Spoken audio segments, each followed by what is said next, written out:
A Halfling Sonder, Sven's Story, by Illyria Valischin. Oh, Sherry sounds very excited by this little comment. Who has he finally landed? She looks between the two of them.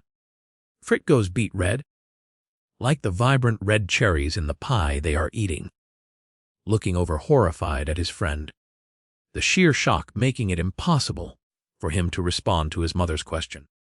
I'm sure he will tell you when he is ready. Sven quickly responds. Oh, I am sure it will be soon then. She stands and cups Frit's face in her hands. My little baby is so cute and snuggly after all. This causes Sven to snort the piece of pie in his mouth. With a few gagging coughs, he manages to dislodge the pieces from his throat, then takes in a few deep breaths. A massive wave of concern crosses over her face as she looks over at him. With Frit's face still all squished in her hands, she asks, Sven, are you all right, dear? Nodding quickly before she can squish his face. He picks up the nearest cloth and starts to clean himself up, finishing with a blow from his nose, trying to get the last few bits out. With concern and worry crossing her face, the stout little halfling woman walks over to him. Are you sure? She asks.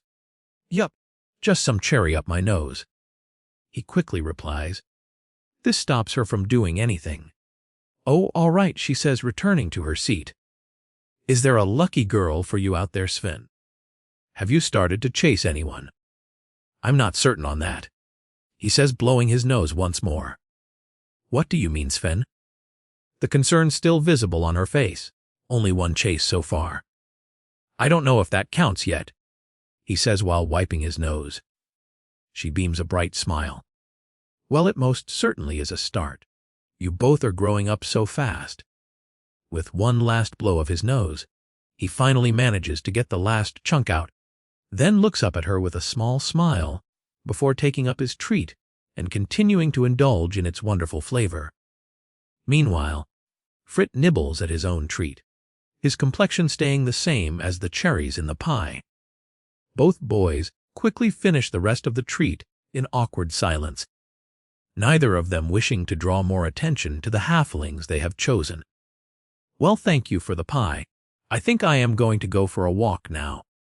Sven awkwardly stands up. Quickly standing, Sherry goes over to give him a hug. Don't be a stranger now. Frit looks up and gives him a nod. See you later then, Sven. Hope the evening is eventful. He gives a slight wink on the last word, trying for one last little jab before Sven leaves. With a shake of his head, Sven answers Sherry. With pie like that, how could I be? Returning the warm hug as she beams with pride. Waving his goodbyes to the two of them, not really sure where the night might lead to with the sun almost set now. He winds his way through the buildings and out into the large meadow just north of the village, keeping a vigilant eye out, hoping to spot Willa out with her friends or even running a late-night errand.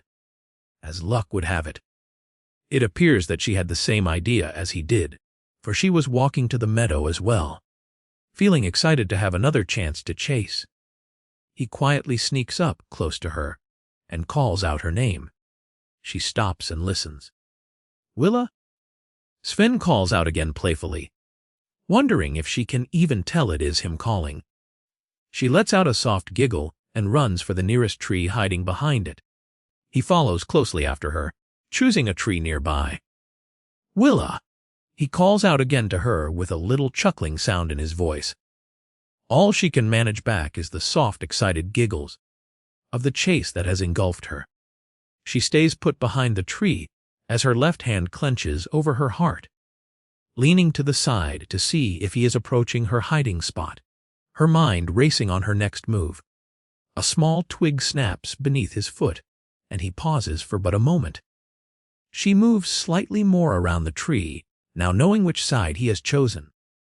As he rounds the other side of the tree, he does not find her. Looking between the tree in front of him and at the other trees, he becomes confused where she has disappeared off to, when suddenly his hair is pulled, followed by her excited laugh. The sound continues to carry on the wind, as he turns to see her running for the center of the meadow. A deep laugh escapes him as he chases off after her. Thank you for listening to my story. If you liked it, please like and subscribe and hit that bell for notifications.